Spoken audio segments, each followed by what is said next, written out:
Muito bem, nós vamos seguindo nosso estudo que estamos fazendo na carta que Paulo escreve a Tito. Agradecendo mais uma vez a você que todos os dias está aí do outro lado assistindo os vídeos, acompanhando o estudo. É muito bom saber disso. E se você é um desses que está sempre acompanhando, deixe seu comentário. Se você está chegando agora também, comente aí. É bom saber que você está sempre aí. Se inscreva no canal, deixe o seu joinha. Isso é muito bom, fortalece o canal e ajuda que outros sejam alcançados pela palavra de Deus. Nós estamos aqui no capítulo 2, agora nós começamos o versículo 7 em diante, onde Paulo vai trazendo algumas ordenanças a Tito como pregador, como homem que transmite a palavra de Deus. Paulo já trouxe algumas orientações sobre a forma de viver aquilo que prega, de ter uma vida prática, falando que ele deve liderar com boas obras, liderar no padrão correto da palavra de Deus.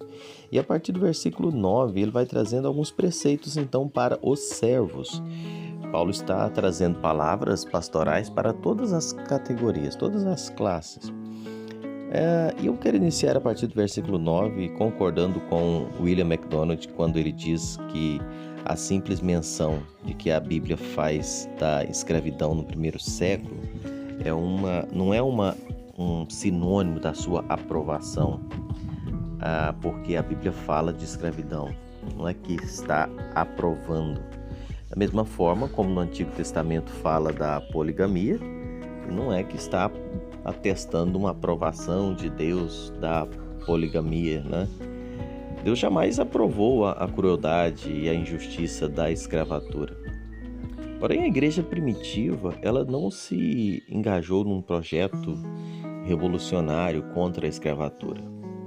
Antes, ela condenou, removeu aqueles abusos, isso através do poder do Evangelho. Você vai ver as orientações bíblicas sobre o tratamento dos escravos de forma dentro de um padrão cristão interessante observar.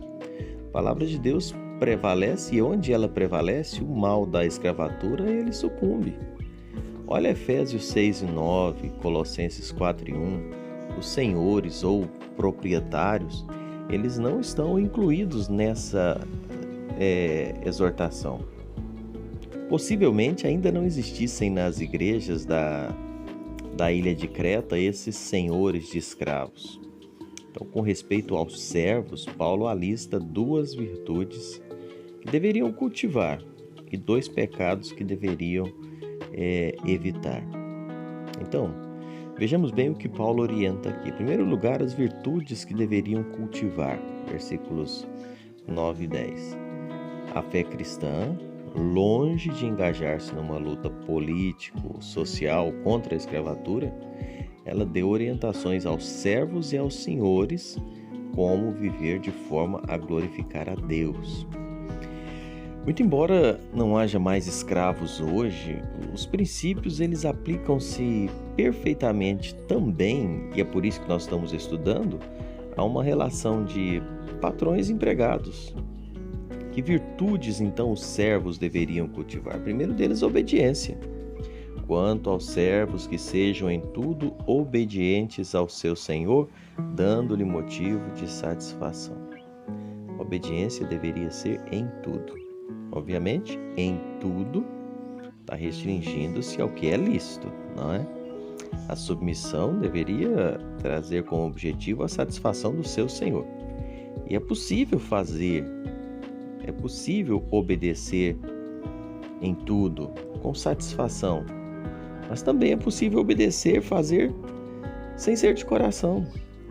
Como diz, é possível trabalhar com má vontade. O servo ele tem que trabalhar com boa vontade. A orientação é essa. Faça isso com satisfação, gostando do que está fazendo. Essa é a orientação. Faça do seu trabalho um momento feliz. Sim, é a bênção do Senhor para a vida. Paulo também exorta a fidelidade. Pelo contrário, deem prova de toda fidelidade. Os servos deveriam dar provas da sua honestidade. Não deveriam ser apenas quando eram vigiados ou pelo medo de ser castigado, mas tinham que ser fiéis ao patrão. Em segundo lugar, Paulo vai falando dos pecados que deveriam ser evitados, né? Os servos crentes, eles deveriam estar atentos para não cometerem 2 pecados em relação aos seus senhores. E que pecados foram esses? Pecado da rebeldia, né? Diz aqui, não sejam respondões. Interessante observar isso aqui, né? Uma coisa é servir de coração e outra é fazer de má vontade, murmurando, reclamando. O servo poderia se queixar do Senhor a outros que trabalhavam com ele, o que certamente era um péssimo testemunho cristão. Pessoa que trabalha e vive falando mal do patrão. Pessoa está tendo a oportunidade de servir e vive falando um para outro, falando mal do patrão. Isso é um testemunho terrível. Lembra do irmão mais velho do filho pródigo? Ele obedeceu ao seu pai em tudo, mas não honrou. Muitos servos eram rebeldes, respondões, destemperados emocionalmente. E essa orientação fica para os servos, empregados.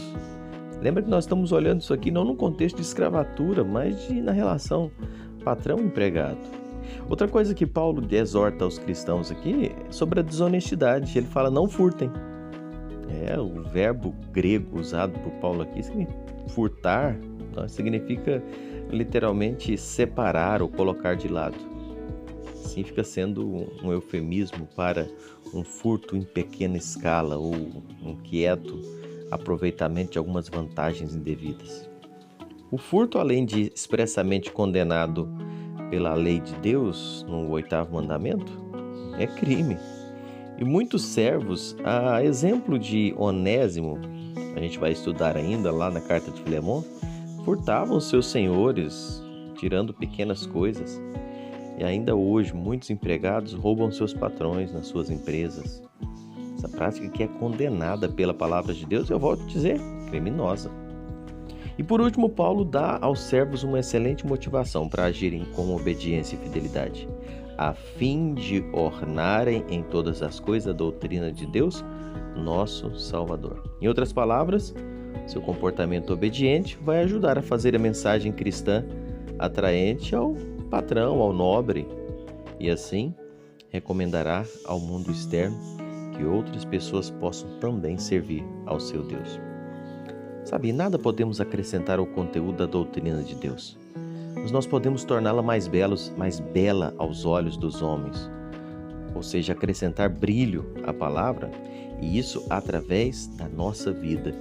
Nós podemos colocar em ordem, enfeitar, adornar, deixar através de um testemunho mais belo, um testemunho honrado do que é verdadeiramente ser um cristão, mesmo servindo, mesmo no trabalho, mesmo quando você está trabalhando um serviço, tendo um patrão às vezes não tão legal, tão bonzinho, mas você como um servo de Deus, como uma serva de Deus, testemunha lá dentro, mostra que você é um homem diferente, uma mulher diferente e que vive para a glória de Deus.